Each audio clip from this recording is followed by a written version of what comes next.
Hi అండి. Today's breakfast special pesarattu అండి. చూడండి, పెసరట్టు బాగా క్రిస్పీగా బాగా వచ్చింది గదా! ఎలా చేయాలో చూద్దాం రండి. ఒక కప్పు పెసలు తీసుకున్నాను. హాఫ్ కప్పు బియ్యం అండి. మనం ఏ కప్‌తో అయితే పెసలు తీసుకుంటామో అదే హాఫ్ కప్పు బియ్యం. అవి ఒక 2 సార్లు బాగా కడుక్కునేసి వాటర్ వేసుకొని నానపెట్టుకుందామండి. నేను నైట్ నానపెట్టినాను పెసలు, బియ్యం. అవి మార్నింగ్ మనం గ్రైండ్ చేసుకుందాం. ఇప్పుడు చూడండి, బాగా నానిపోయినాయి కదా నైట్ అంతా పెసలు, బియ్యం. ఇప్పుడు మిక్సీకి కొట్టుకుందామండి. ఇప్పుడు ఒక మిక్సీ జార్ తీసుకొని పెసలు, బియ్యాన్ని వేసుకొని మొత్తం అన్నీ ఒకేసారి వేసేస్తున్నానండి.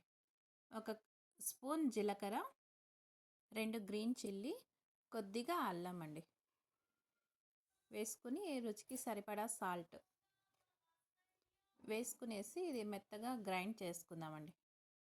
ఇందాక నానపెట్టుకున్నాను కదా, అదే వాటర్ వేసుకున్నాను నేను గ్రైండ్ చేసేదానికి. చూడండి, మెత్తగా గ్రైండ్ అయిపోయింది కదా.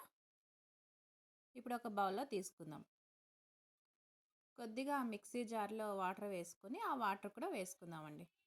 ఇందాక నానపెట్టుకున్నాను కదా, అవే వాటరే అండి. చూడండి, పిండి అయితే రెడీ అయిపోయింది పెసరట్టుకి. ఇప్పుడు కొబ్బరి పచ్చడి చేసుకుందామండి. ఒక కప్పు పచ్చి కొబ్బరి, 2 వెల్లుల్లి, చింతపండు అండి, కడుక్కున్న చింతపండు, కొద్దిగా కొత్తిమీర, కారానికి సరిపడా గ్రీన్ చిల్లీ అండి. నేనైతే ఒక 4 వేసుకున్నాను గ్రీన్ చిల్లీలు. ఇప్పుడు రుచికి సరిపడా సాల్ట్ వేసుకుని మిక్సీ చేసుకుందామండి.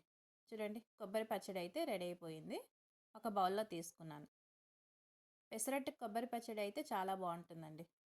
ఇప్పుడు ఒక పెనం పెట్టుకొని ఇందాక రుబ్బి పెట్టుకున్నాం కదా పెసరట్టు పిండి, అది పల్చాటి దోశలాగా వేసుకుందామండి. మనం ఎంత పల్చగా వేసుకుంటే అంత బాగా వస్తుందండి. చూడండి, ఇప్పుడు సన్నగా కట్ చేసి పెట్టుకున్న ఆనియన్ అండి. ఆనియన్ కావాలంటే వేసుకోవచ్చు, టేస్ట్కి బాగుంటుందని నేను ఆనియన్ వేసుకున్నాను. ఇలా ఆనియన్ వేసుకుని ఆయిల్ వేసుకుందాం అండి.